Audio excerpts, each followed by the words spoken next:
परमाणु क्रमांक के आधार पर इलेक्ट्रॉनिक विन्यास लिखने का तरीका तो अभी तक आप सभी ने पढ़ा होगा, लेकिन बिना परमाणु क्रमांक के आधार पर डी ब्लॉक के तत्वों का आसानी से इलेक्ट्रॉनिक विन्यास लिखने की एक ट्रिक है, जिसे पढ़कर आप किसी भी तत्व का इलेक्ट्रॉनिक विन्यास लिख सकते हैं।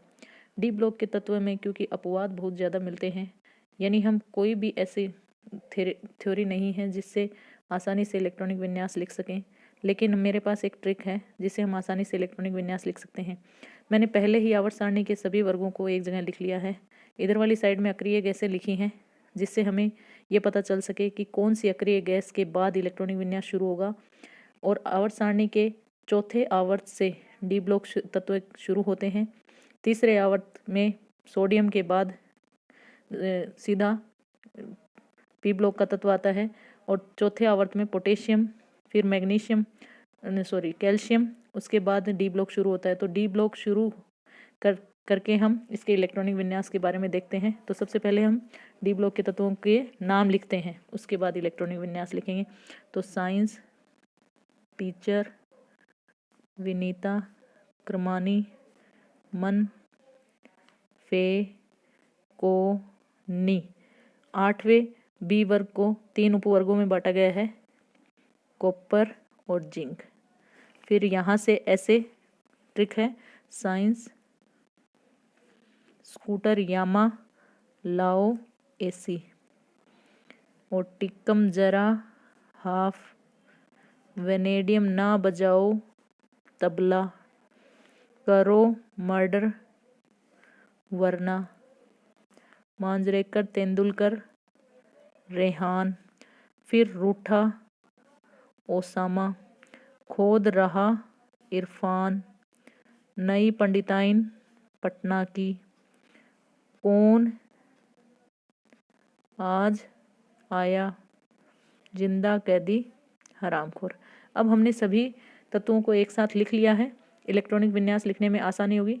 तो सबसे पहले हम शुरू करते हैं। पता हो कि पहले इलेक्ट्रॉनिक विन्यास लिखने के लिए गैस कौन सी होगी, तो इलेक्ट्रॉनिक विन्यास लिखने के लिए चौथे आवर्त के तत्वों यानी 3D सीरीज के लिए आर्गन गैस होगी, क्योंकि ये आर्गन के बाद आते हैं। और 5वें आवर्त के तत्वों के लिए यानी 4D सीरीज के लिए क्रिप्टॉन, और 5D सीरीज के लिए जिनोन। यानी इलेक्ट्रॉनिक विन्यास लिखने से पहले हम जैसे किसी भी अक्रिय गैस को लिखने के बाद इलेक्ट्रॉनिक विन्यास लिखते हैं, तो बड़े कोष्ठक में अक्रिय गैस लिखते हैं। तो अक्रिय गैस कौन सी आएगी, जो इस आवर्त से पहले आती है, यानी चौथे आवर्त से पहले आर्गन कंप्लीट होती है। तो आर्गन के चौथे आवर्त के तत्वों का इलेक्ट्रॉनिक विन्यास आर्गन के बाद शुरू होगा। 5वें आवर्त के तत्वों का इलेक्ट्रॉनिक विन्यास क्रिप्टॉन के बाद शुरू होगा। तो इसकी एक ट्रिक है, जैसे पहले हम लिख लेते हैं 3D श्रेणी का इलेक्ट्रॉनिक विन्यास, उसके बाद उसकी ट्रिक शुरू होगी। तो 3D का तो आप सभी को पता है, डी में एक एक इलेक्ट्रॉन बढ़ाते जाएंगे। तो आर्गन के बाद 3D1 4s2, क्योंकि डी ब्लॉक के तत्वों का सामान्य इलेक्ट्रॉनिक विन्यास n-1 D 1 to 10 ns2 होता है, इसलिए n का मान 4 है। तो 3D1 4s2, यहाँ कौन सी गैस आ जाएगी, आर्गन। ऐसे ही argon 3D2 4s2, argon 3D3 4s2, argon 3D4 4s2 होना चाहिए, लेकिन विन्यास क्या होता है 3D5 4s1 3D5 4s1। क्यों होगा ये मैं आपको बाद में बताऊंगी। 3D5 4s1 इसमें आ जाएगा, क्योंकि 3D4 के बाद 3D5, इसलिए आर्गन 3D5 4s2 3D5। मैं बार बार आर्गन नहीं लिख रही हूँ, आप समझ गए होंगे। इस 3D श्रेणी में सभी तत्वों के लिए उत्कृष्ट गैस कौन सी होगी, argon. 3D5 4s2 3D6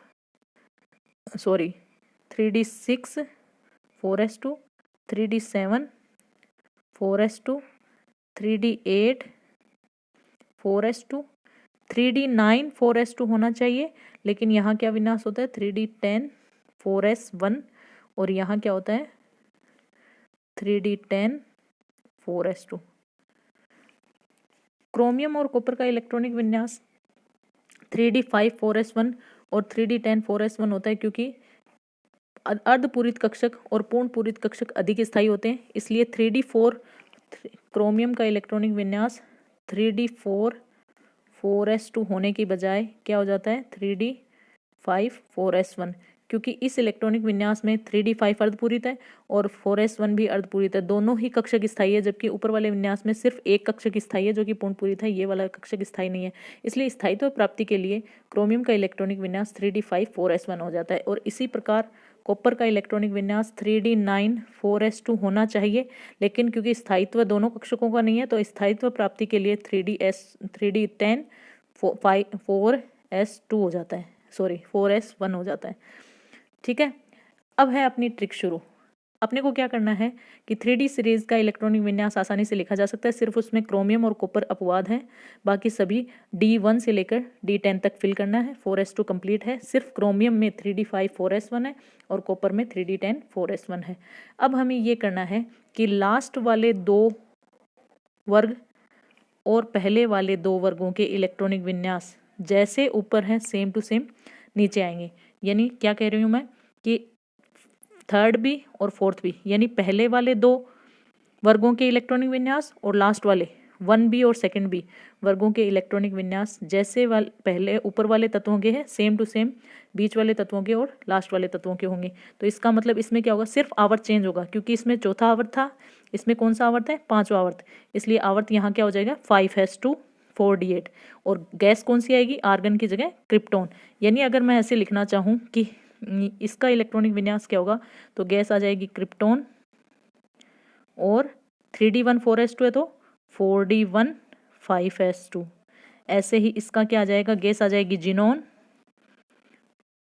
5d1 6s2। ऐसे ही इसका क्या होगा क्रिप्टोन 4d2 5s2। ऐसे ही इसका क्या होगा जिनोन 5d2 6s2। इसी प्रकार लास्ट वाले 2 वर्गों के इलेक्ट्रॉनिक विन्यास होंगे गैस क्रिप्टोन तो क्रिप्टोन 4d10 5s1 और इसमें जिनोन 5d10 6s1। इसी प्रकार लास्ट वालों का क्रिप्टोन 4d10 5s2 और इसमें जिनोन 5d10 6s2। अब हमें क्या करना है,